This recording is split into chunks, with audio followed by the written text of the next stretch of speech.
When people think of Afghanistan, they often think of two things: war and desert. What they don't realise is that during the 1970s, Afghanistan was a hotbed for tourism. And this is why.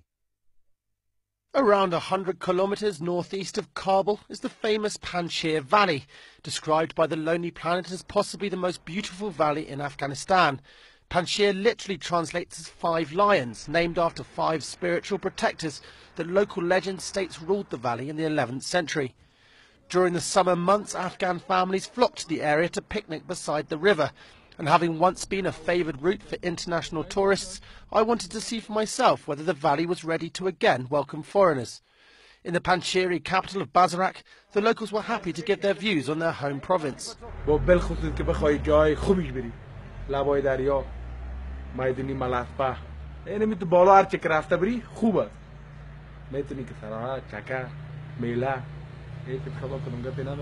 دیگه لبای دریا دیگه پریان است که شما رفته یا نرفته دیگه بسیار جای خوب داره بسیار جای مقبول و زیبا میان اینجا از خارج هم میان از داخل خود کشور هم میان دیگه اینجا بسیار فضای امنیتیش هم خوبش است به خاطر دیگه در کوها در طرفا بالا جای بسیار خوبش سیاحتی داره به لحاظ مردم زیاد میاد. Certainly the valley and the snow-peaked mountains that flank it are spectacular. The Panjshir River that runs through the valley, although too cold for swimming in the winter, still offers some fantastic picnic spots. But it wasn't just the scenery that I had come to see. Behind me is the tomb of Ahmed Shah Massoud, Afghanistan's most revered Mujahideen leader.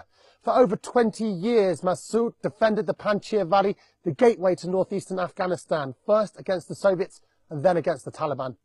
Massoud was assassinated on September the 9th, 2001, just 2 days before 9/11. But his legend lives on, not just in Panjshir, his birthplace, but across the nation, where his image adorns street signs and shop windows, a symbol of Afghan resistance to oppression.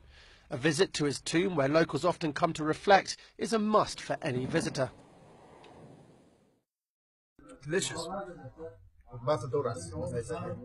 There is only one restaurant in Bazarak, and the menu consists solely of kebabs, so not ideal for vegetarians. There is also only one hotel. The rooms, however, are comfortable, even if the electricity only comes on between 6 and 10 p.m. The following morning, we decided to continue through the valley to the base of the Hindu Kush, another 100 kilometres down the road, and I'm glad we did. The drive itself was worth the effort.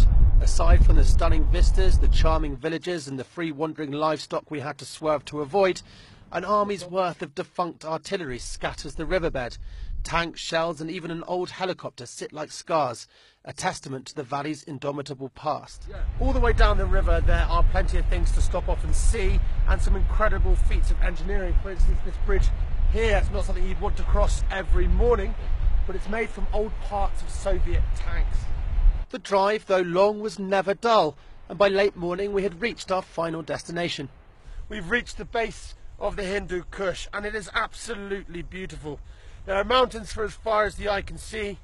The tops of them are covered in snow, and along down the valley is the Panjshir River. It's absolutely beautiful.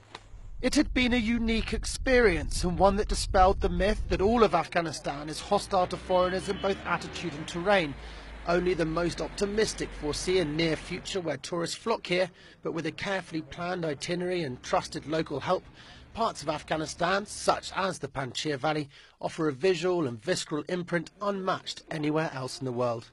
This is Jake Tutman reporting from Panjshir for the NATO channel.